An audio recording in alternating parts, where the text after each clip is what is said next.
Welcome, everyone. Today, we're diving into what I consider to be an absolute masterpiece, a foundational text of modern manufacturing. We're exploring Taiichi Ohno's Toyota production system beyond large-scale production, specifically focusing on Part 1, the revolution of consciousness.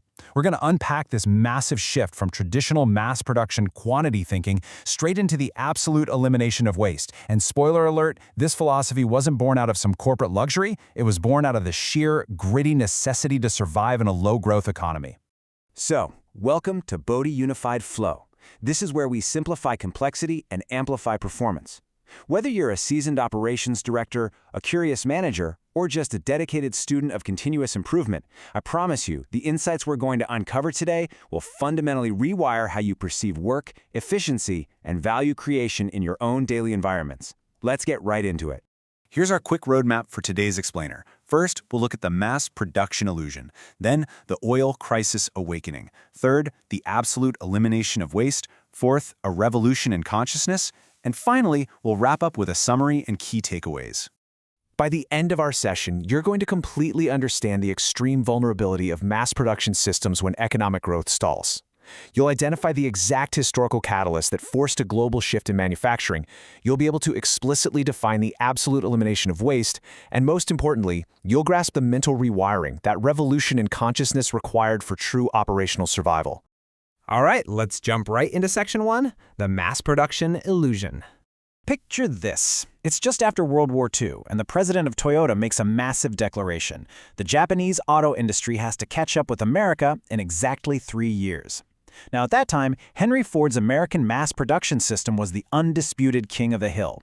It relied on huge lot sizes, incredible speed, and this underlying assumption that the market was just going to keep growing forever. But Japan, they were facing severe material shortages and incredibly low domestic demand.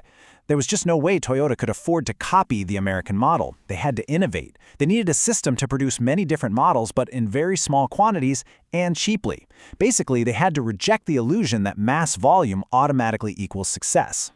And that brings us to a crucial realization, captured perfectly by Taiichi Ohno himself. He said, "Efficiency is never a function of quantity and speed." Now pause and think about that for a second, because it literally flips traditional industrial engineering completely on its head. You see, during a high growth period, it's so easy to mask your inefficiencies. You just produce more and sell more, right? But Ohno recognized that simply making your machines run faster or churning out massive batches of parts that just end up sitting in a warehouse somewhere, that is not true efficiency. True economy is tied directly to cost reduction.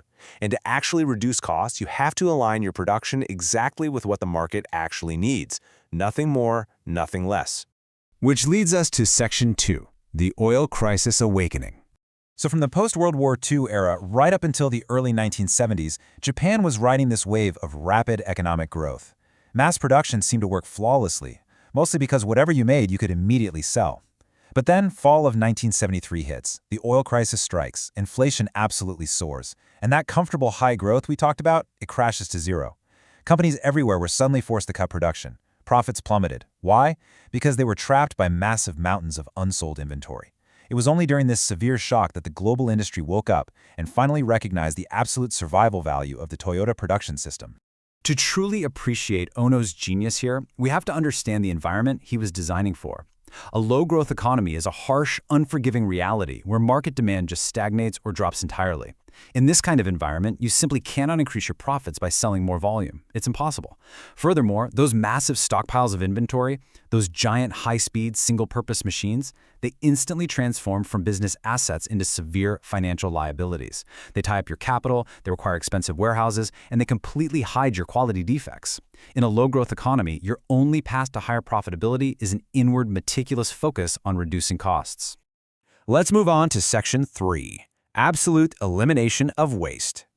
Ohno had this famous equation. He stated that present capacity equals work plus waste. So if we want to improve efficiency, we have to bring the percentage of actual, value-added work up to 100%. To pull this off, Toyota meticulously identified 7 distinct categories of waste. First, overproduction. Second, time on hand, which is basically waiting. Third, transportation. Fourth, the waste of processing itself. Fifth, stock on hand or inventory.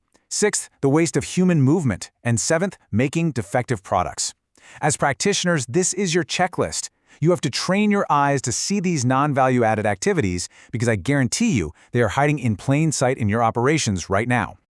But here's the thing. Not all wastes are created equal. Taiichi Ohno was extremely emphatic about this. He stated that there is absolutely no waste in business more terrible than overproduction. Why is it so bad? Because it's a deceptive enemy that literally breeds secondary wastes. Think about it. When you overproduce, you then have to transport that excess stuff. You have to build warehouses to store it. You have to hire extra workers just to move it around. And worst of all, it acts as a camouflage. It hides deeper systemic problems like machine breakdowns or quality defects, simply because there's always extra stock to fall back on. Overproduction is the root cause of the entire vicious cycle of waste.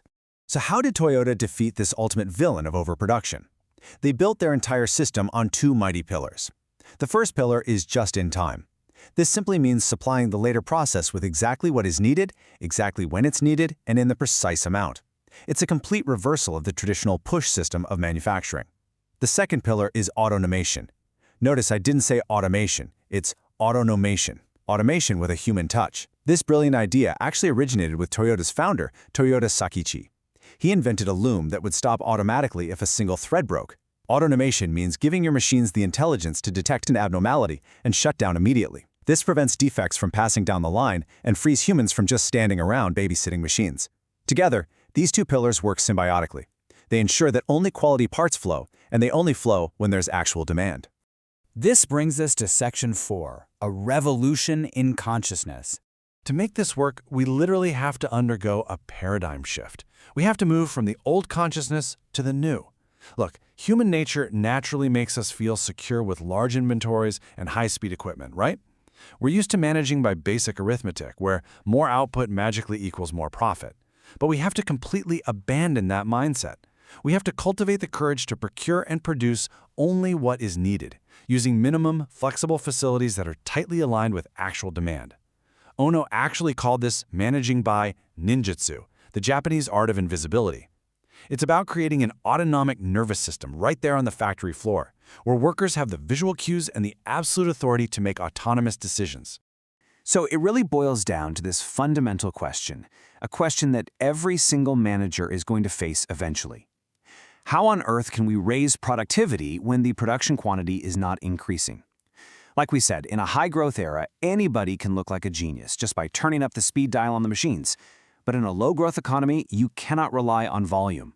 The only way to raise productivity without increasing quantity is to meticulously, ruthlessly strip away the excess manpower, the excess inventory, and the excess non-value-added work.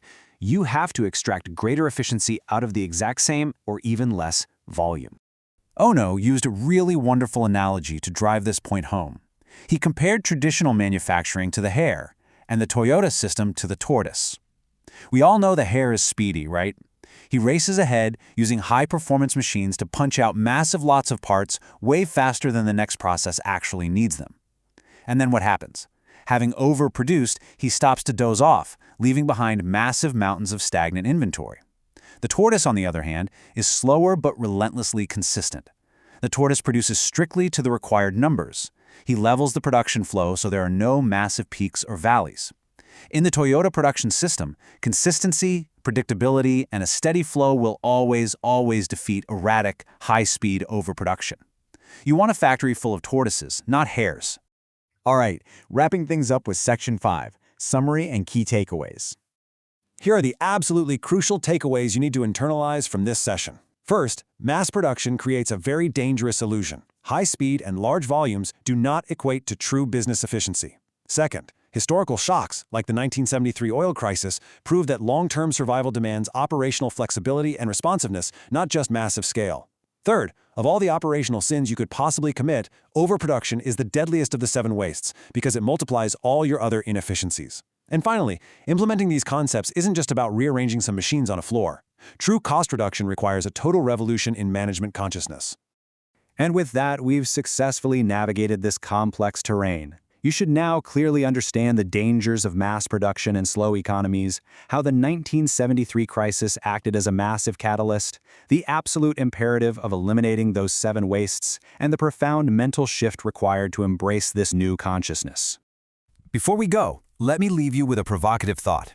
I want you to think deeply about your current work environment, your department, or even your entire company. If your business suddenly faced zero growth tomorrow, if you couldn't sell a single extra unit to mask your current inefficiencies, what hidden wastes of overproduction would instantly rise to the surface and threaten your survival?